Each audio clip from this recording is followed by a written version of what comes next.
June 10, 2024, the day a Venezuelan submarine forced the U.S. Navy to react in real time. Let me tell you something that didn't make the front page of the New York Times or the lead segment on CNN, but should have. When the U.S. Southern Command scrambled destroyers and surveillance aircraft in response to what they called an unusual maritime activity off the coast of Venezuela last week, the official story was a rogue submarine, possibly carrying drugs or weapons, had wandered into restricted waters. The Navy acted swiftly, the Venezuelan government denied everything, and within 48 hours, the incident was memory hold, just another footnote in the endless war on drugs. But here's what they're not telling you. That submarine wasn't just some narco submarine. It was a test. A provocation.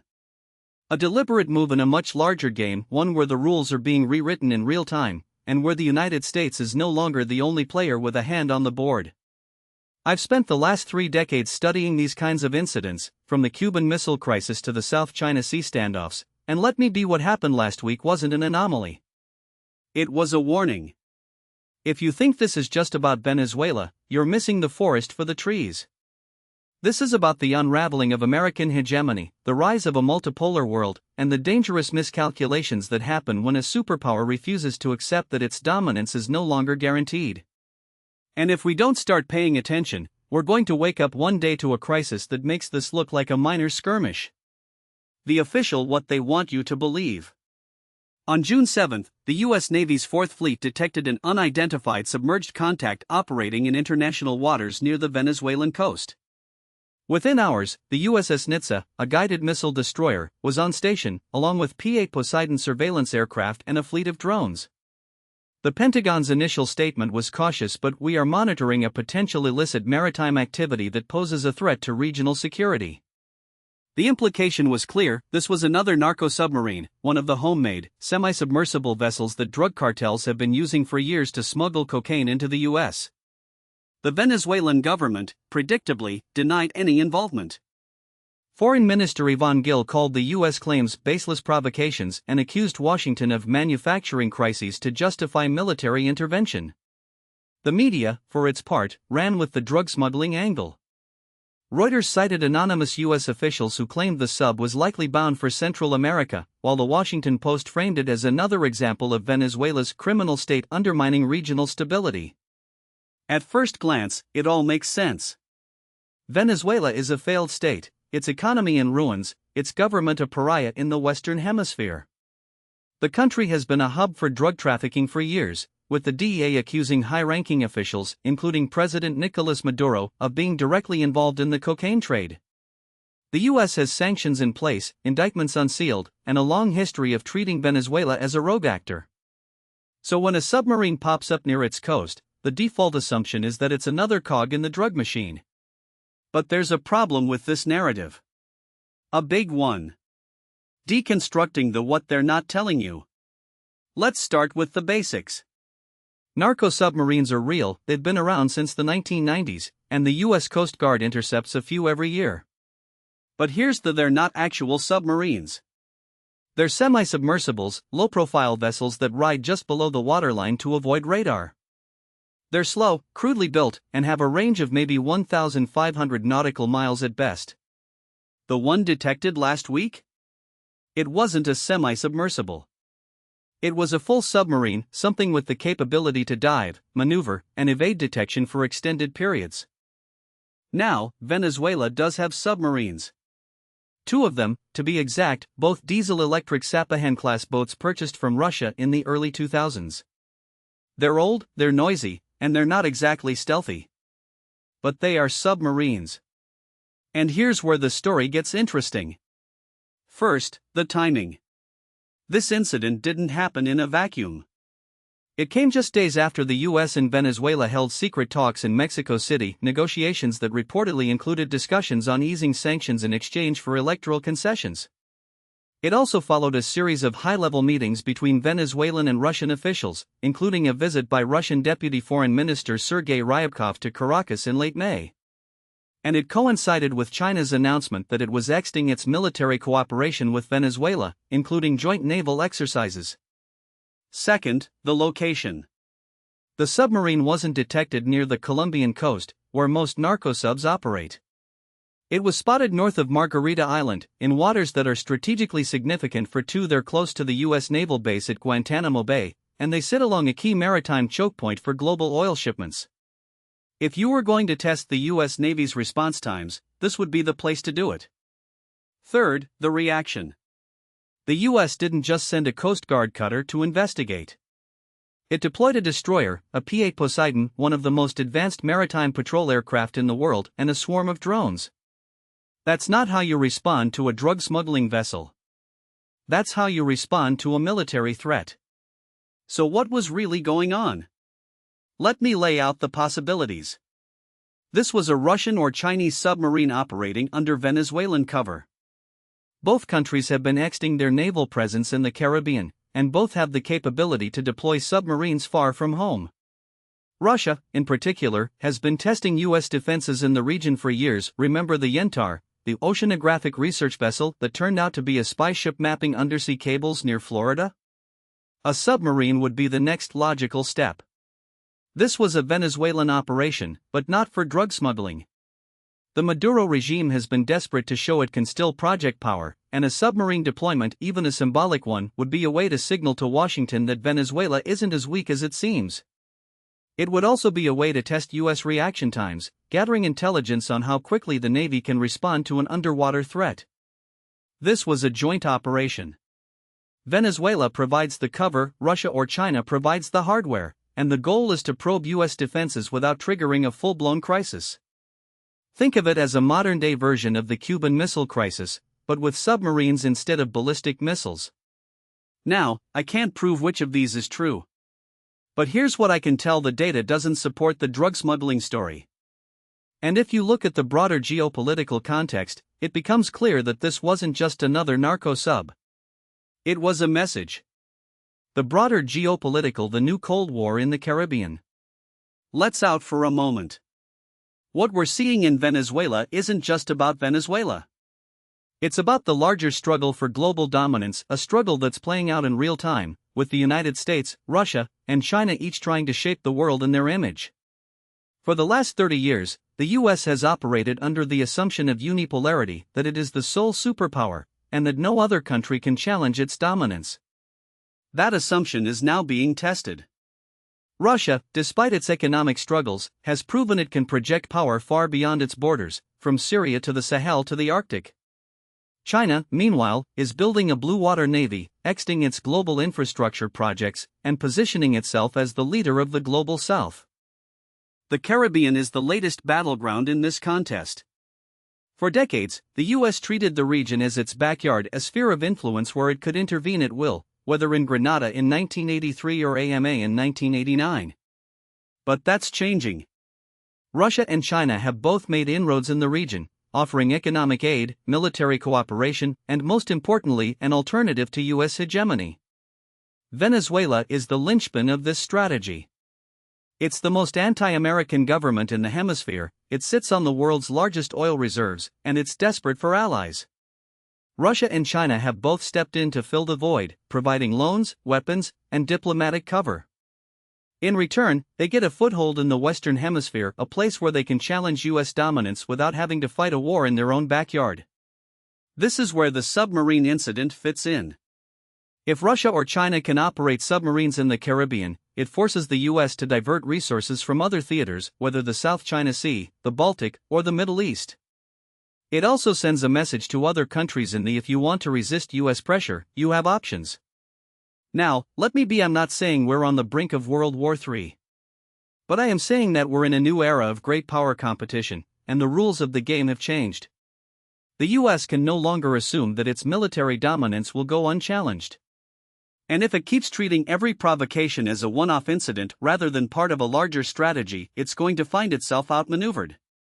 Military and strategic, the Navy's nightmare. Let's talk about what this means for the U.S. military. The Navy has spent the last 20 years preparing for a high-end conflict with China in the Pacific. It's built a fleet of stealthy destroyers, invested in hypersonic missiles, and developed new tactics for fighting in contested waters. But the Caribbean? That's been an afterthought. The problem is that the Caribbean is not a low-threat environment anymore. Russia has been deploying long-range bombers to Venezuela for years. China has built a space tracking station in Argentina and is reportedly eyeing a naval base in Cuba. And now, we have submarines operating in waters that the US has long considered its own. This is a nightmare scenario for the Navy. Submarines are the ultimate asymmetric weapon. They're hard to detect, hard to track, and can strike without warning. And if Russia or China can operate them in the Caribbean, it forces the US to either accept a new status quo where its backyard is no longer secure, or escalate. The US has already started to respond. The Fourth Fleet, which was deactivated in 2011, was reactivated in 2020. The Navy has increased its presence in the region, conducting more patrols and exercises. And the Pentagon has quietly shifted some of its most advanced surveillance assets, like the P-8 Poseidon, to the Caribbean. But here's the US is playing catch-up. Russia and China have been laying the groundwork for this for years. They've built relationships with countries like Venezuela, Nicaragua, and Cuba. They've invested in port infrastructure, intelligence sharing agreements, and military training programs. And they've done it all while the US was focused on the Middle East and the Pacific. Now, the US is waking up to the fact that it's no longer the only player in the game. And that's a dangerous moment. Because when a superpower realizes it's losing its grip, it tends to overreact. The domestic political why this matters in Washington. Let's talk about politics. Because as much as this is a geopolitical story, it's also a domestic one, and the two are deeply intertwined. The Biden administration is in a tough spot. On one hand, it's trying to walk a fine line with Venezuela. It wants to ease sanctions to bring down oil prices, but it doesn't want to be seen as soft on Maduro. On the other hand, it's facing pressure from hawks in Congress who want a more aggressive stance, whether through military action, regime change, or both.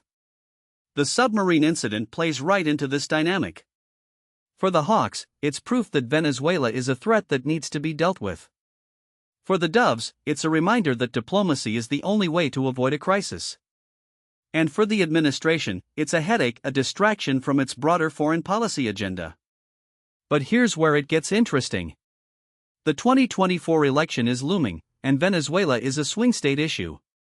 Florida, in particular, has a large Venezuelan exile community that is deeply hostile to Maduro. If the administration is seen as cozying up to the Venezuelan government, it risks losing votes in a state that could decide the election. This is why the official narrative matters. If the US admits that this was a military provocation, not a drug smuggling operation, it would force a much tougher response. But if it sticks to the drug story, it can downplay the incident and avoid escalation. The problem? The drug story doesn't hold up. And the longer the administration pretends it does, the more it risks being caught flat-footed when the next incident happens. Scenario: what comes next? So where do we go from here? Let me lay out 3 possible scenarios, along with my best estimate of their likelihood. Scenario 1: the status quo holds. In this scenario, the US continues to treat Venezuela as a nuisance rather than a threat. It keeps sanctions in place, but avoids military action. Russia and China continue to exert their influence in the region, but stop short of a direct confrontation with the US.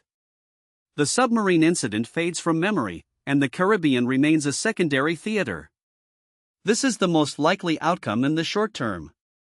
The US doesn't want a war in its backyard, and Russia and China don't want to provoke one. But it's also the most dangerous in the long run, because it allows the problem to fester. Every time the US ignores a provocation, it emboldens its adversaries. Scenario 2: escalation by proxy. In this scenario, the US and its adversaries engage in a series of tit-for-tat actions, each one slightly more aggressive than the last. The US imposes new sanctions on Venezuela. Russia sends more military advisors. China extends its naval presence. The US responds by increasing its patrols. And so on, until one side miscalculates and triggers a crisis. This is the most likely outcome in the medium term. It's the path of least resistance. Each side can claim it's defending its interests without starting a war. But it's also the most unstable, because it creates a situation where a single misstep could spiral out of control. Scenario 3, Direct Confrontation. In this scenario, the US and Russia or China come to blows in the Caribbean. It could start with a naval incident, a collision, a shootdown, a cyber attack. Or it could start with a miscalculation, like the US intercepting a Russian submarine and Moscow interpreting it as an act of war. Either way, the result is the limited conflict that neither side wants, but neither can afford to lose. This is the least likely outcome, but it's also the most dangerous. The US and Russia have both shown that they're willing to take risks in the gray zone between peace and war. And in a region as volatile as the Caribbean, those risks are only going to increase. Grand strategy: the failure of liberal hegemony. Let's take a step back and ask the big why is this happening? The answer, I believe, lies in the failure of American grand strategy. For the last 30 years, the US has pursued a policy of liberal hegemony, the idea that it can, and should, remake the world in its image. It's a strategy that's led to endless wars, trillions of dollars in spending, and a global backlash against American power. The problem with liberal hegemony is that it assumes the US can do everything, everywhere, all at once. It assumes that other countries will accept American dominance, that democracy will spread naturally, and that the US can afford to police the world indefinitely. But that's not how the world works. Other countries have their own interests, their own ambitions, and their own visions for the future. And when the US tries to impose its will on them, they push back. Venezuela is a perfect example. The US has tried everything to bring down Maduro: sanctions, coups, even an assassination plot. And yet, he's still in power. Why? Because he's found allies in Russia and China, and because the US has overplayed its hand. This is the pattern we've seen over and over again in Iraq, in Afghanistan, in Libya. The US intervenes, it destabilizes the region, and it leaves behind a mess that someone else has to clean up. And in the process, it erodes its own credibility. The alternative? A strategy of great power management, one that accepts that the world is multipolar, that other countries have legitimate interests, and that the US can't be the world's policeman forever. It's a controversial idea. But it's also the only one that makes sense. Alternatives: and what should the US do? So what should the US do about Venezuela? Let me offer a few recommendations. First, stop treating Venezuela as a monolith. The country is divided, and the US should be working to exploit those divisions, not pushing the opposition and the government into the arms of Russia and China. Second, engage in serious diplomacy. The US has spent years trying to isolate Venezuela, and it hasn't worked. It's time to try something new, whether that means easing sanctions in exchange for concessions, or offering a path to normalization if Maduro holds free and fair elections. Third, stop overreacting to every provocation. The submarine incident was a test, and the US passed it. But if it keeps treating every Russian or Chinese move as an existential threat, it's going to find itself in a constant state of crisis. Fourth, focus on the long game. The US can't compete with China and Russia in every theater at once.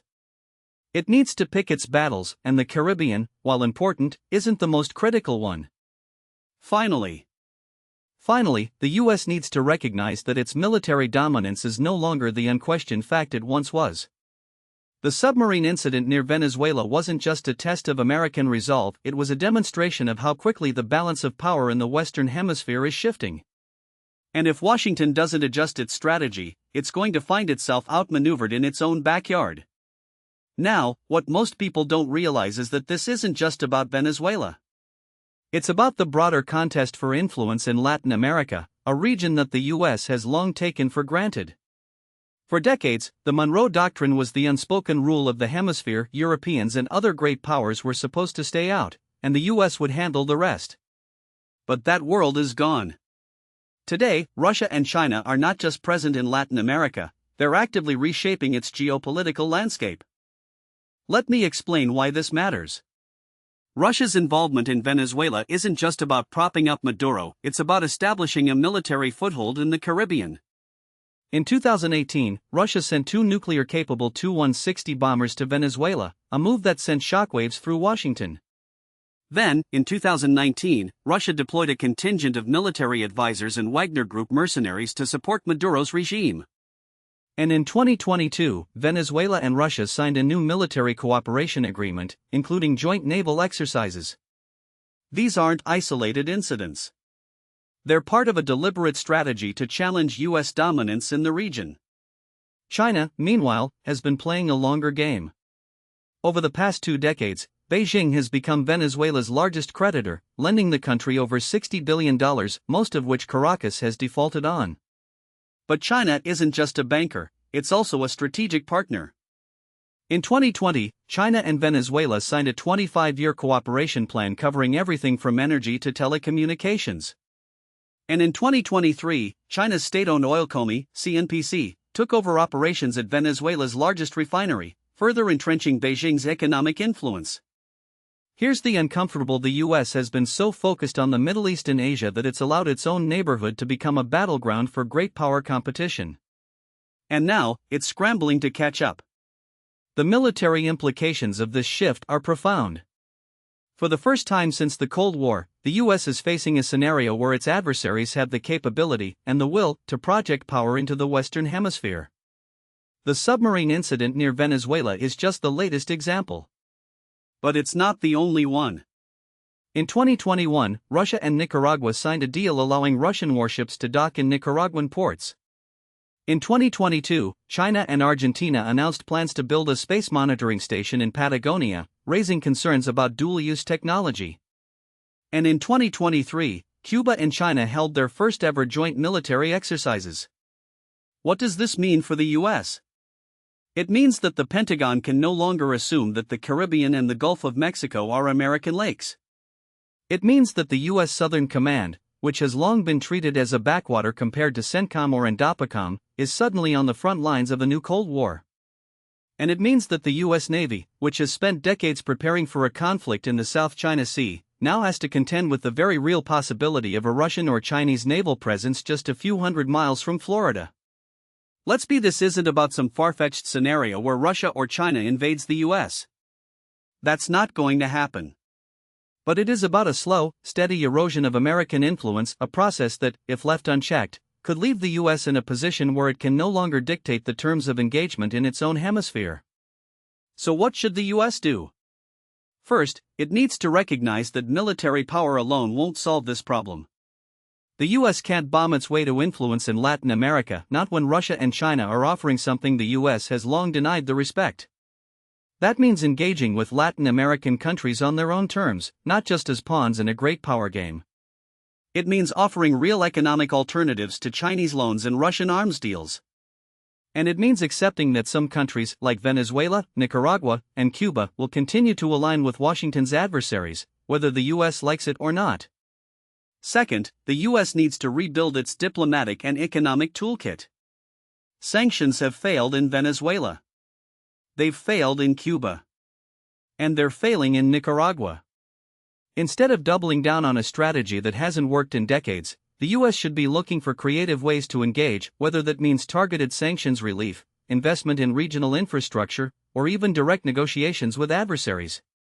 The goal shouldn't be to isolate these countries but to give them a reason to hedge their bets. Third, the US needs to invest in its own backyard. For too long, Latin America has been an afterthought in US foreign policy. That has to change. The US should be increasing its military presence in the region, not to intimidate, but to deter. That means more joint exercises with allies like Colombia and Brazil, more investment in regional defense capabilities, and a greater focus on countering hybrid threats like cyber warfare and disinformation. Finally, the US needs to accept that it can't do everything alone. The days of American hegemony are over. If the US wants to counter Russian and Chinese influence in Latin America, it's going to need partners, both in the region and beyond.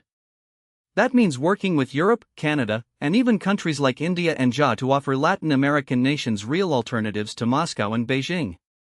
The submarine incident near Venezuela was a wake-up call. But it's not the only one.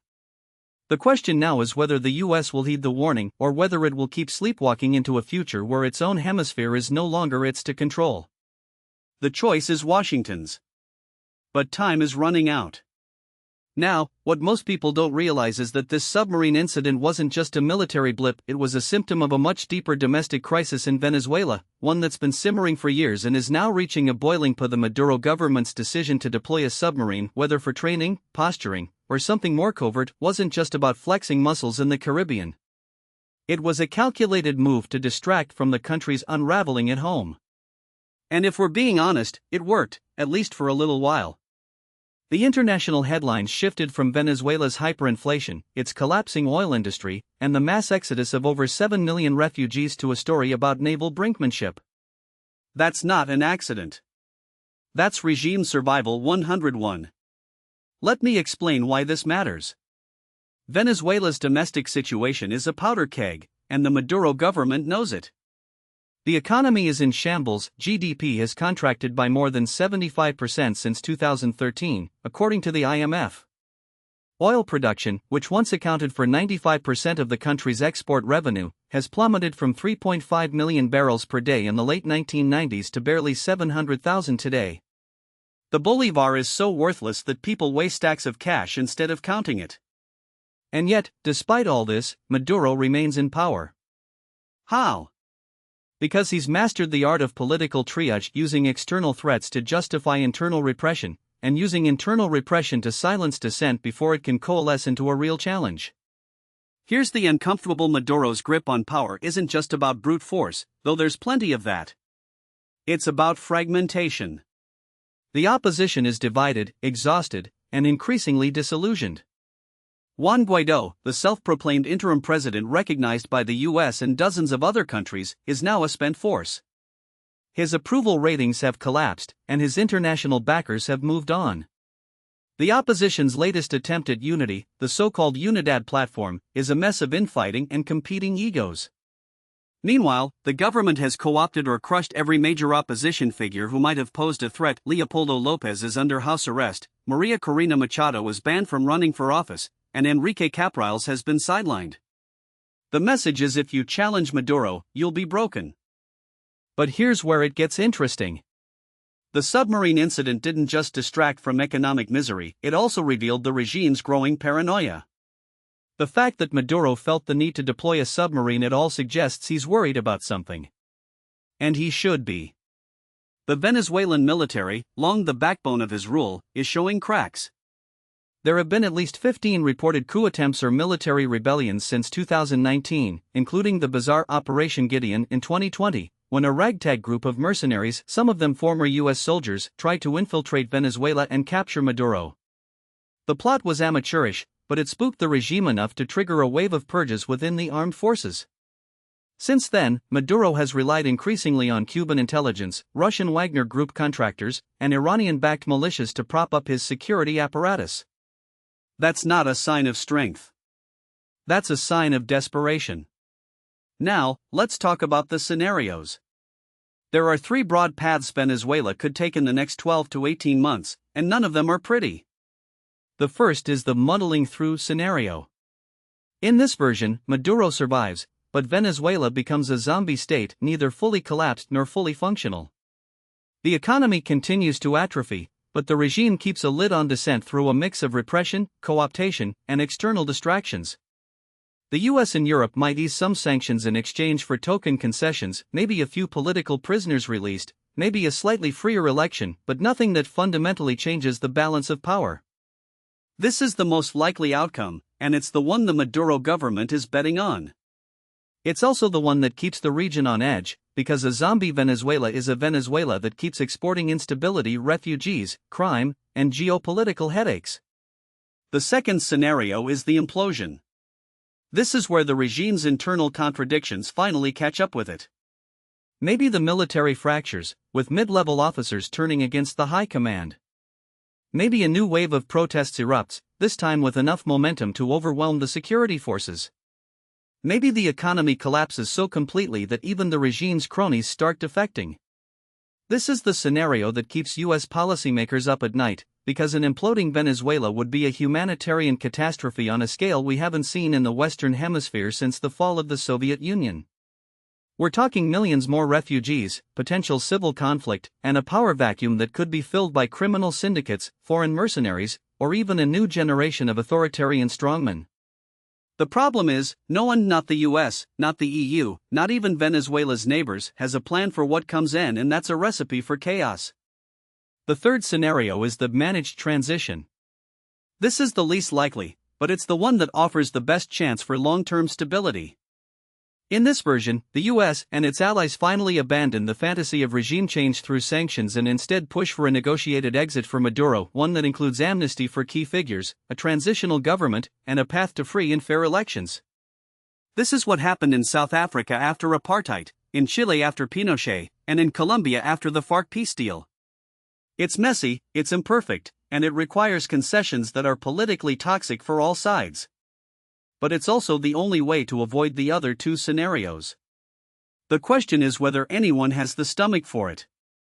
Here's the US establishment has been so fixated on the idea of Maduro as a villain that it's lost sight of the bigger picture. Sanctions haven't worked. Diplomatic isolation hasn't worked. And the maximum pressure campaign has only made Maduro more dependent on Russia, China, and Iran. If the US is serious about stabilizing Venezuela, it needs to accept that Maduro isn't going anywhere in the short term and that the only way forward is through engagement, not confrontation. That doesn't mean rolling over. It means using the tools that actually targeted sanctions relief in exchange for concrete reforms, investment in Venezuela's oil sector to stabilize production, and a regional dialogue that includes not just the opposition but also the military and business elites who have the most to lose from a collapse. It means working with Brazil's Lula, Colombia's Petro, and even Mexico's López Obrador, all of whom have been skeptical of US interventionism, to create a unified regional approach. And it means accepting that Venezuela's future will be decided by Venezuelans, not by Washington. The submarine incident was a wake-up call, but it was also a reminder of something: Venezuela is no longer just a domestic crisis. It's a geopolitical fault line. And the longer the world pretends that this is just about Maduro, the worse it's going to get. The question isn't whether Venezuela will change. The question is how much damage it will do on the way there. Now, what most people don't realize is that this submarine incident wasn't just a one-off provocation, it was a symptom of a much deeper strategic miscalculation by both Caracas and Washington. The Maduro regime isn't just lashing out because it's desperate. It's testing the limits of US tolerance in a way that mirrors how Iran has used proxy attacks in the Middle East or how North Korea periodically rattles its sabers. The difference is that Venezuela isn't a nuclear-armed hermit kingdom or a regional hegemon with asymmetric warfare capabilities. It's a country with a broken economy, a hollowed-out military, and a leadership that's increasingly reliant on external patrons who see it as a pawn in a larger game. Let me explain why this matters.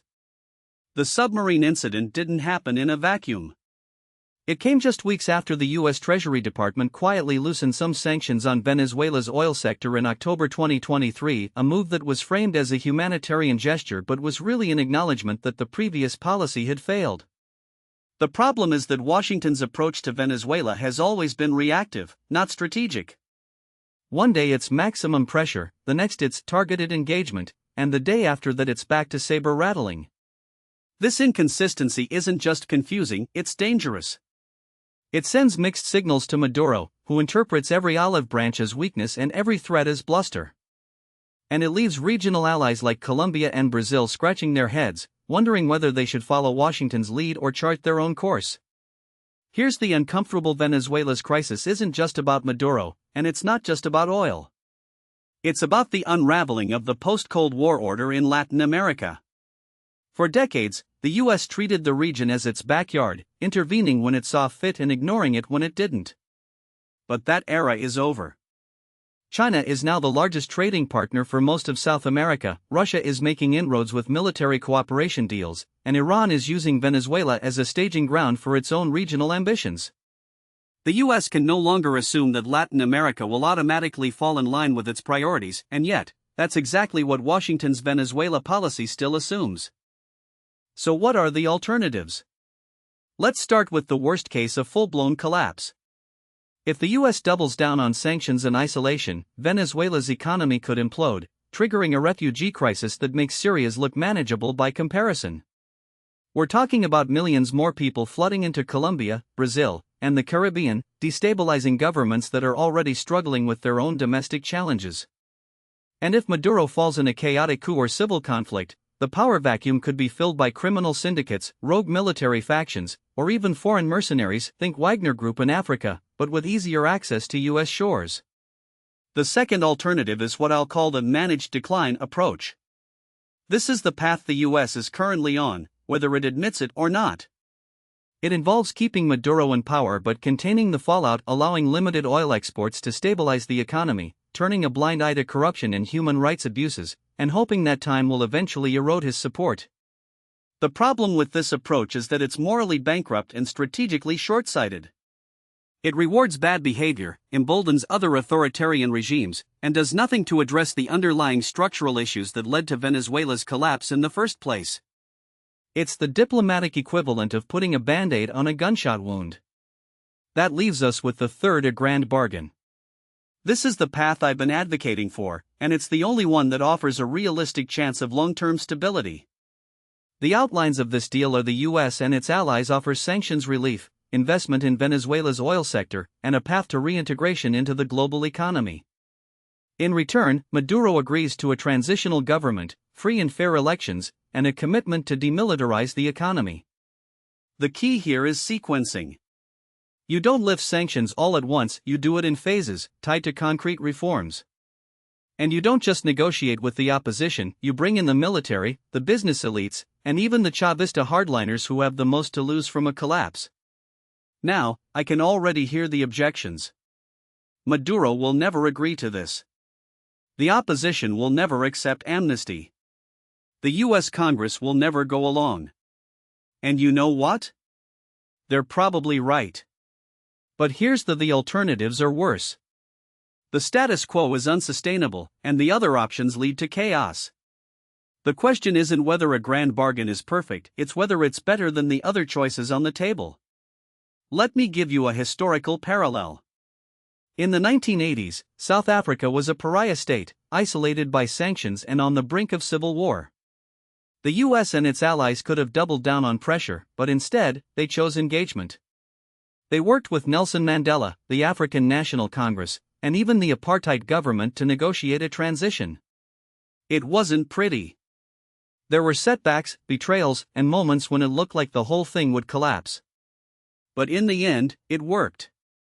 South Africa avoided a bloodbath, and the world got a stable democracy, imperfect, but functional. Venezuela isn't South Africa, of course. But the principle is the same. You don't get to choose your adversaries, and you don't get to choose the terms of engagement. You work with what you have. And what we have in Venezuela is a regime that's weak but entrenched, a population that's exhausted but resilient, and a region that's divided but increasingly assertive. The U.S. can either lead the effort to stabilize the situation or watch as others, China, Russia, Iran, fill the vacuum. Here's my final thought. The submarine incident was a wake-up call, but it was also a missed opportunity. Instead of reacting with outrage, the U.S. should have used it as a moment to recalibrate. To say, we see what you're doing, and we're not playing your game. To offer a way out that doesn't involve humiliation or surrender. Because at the end of the day, geopolitics isn't about who's right or who's wrong. It's about who's left standing when the dust settles. And right now, the U.S. is ceding that ground by the inch.